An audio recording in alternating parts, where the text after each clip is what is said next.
But as big a seller as it may be, the real focus of the New York Auto Show, that 50th anniversary Mustang, which ended up towering above the city. Where are we today? Well, Across America takes you to the sunset on the Empire State Building. Where? What is here? An iconic American car. Take a look. This is a Ford Mustang.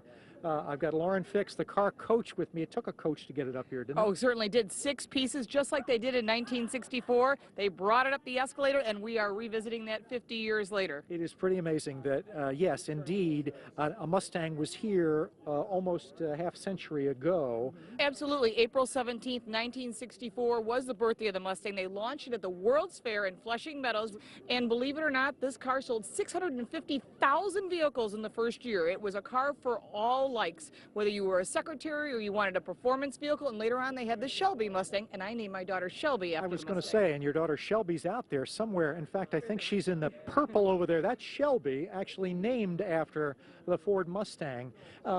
It's almost difficult to think of another vehicle that would have this kind of an impact, right? I mean, 650,000? Right. They sold well over 1 million by 1966. Nothing even came close to it. And not till 1967 did GM come up with a competitor, being the Camaro and the Firebird. So this car really is an amazing piece. Everybody has a Mustang story. You either know someone that had one, you had one, you remember them going by in high school, and because of that, this car still has huge sales, and the Mustang Club of America has thousands of members around the world. A little bit like the iPhone. It really just changed the whole paradigm. It really did. It's the first pony car, and because of it, you could get it with a 6-cylinder, you could get it with a small V8, a big V8, or a high performance. Now we move to how they got a car up here, because we came up in the elevator, and it doesn't fit a car in the elevator, at least not in one piece. No, and this had to be disassembled into 6 pieces.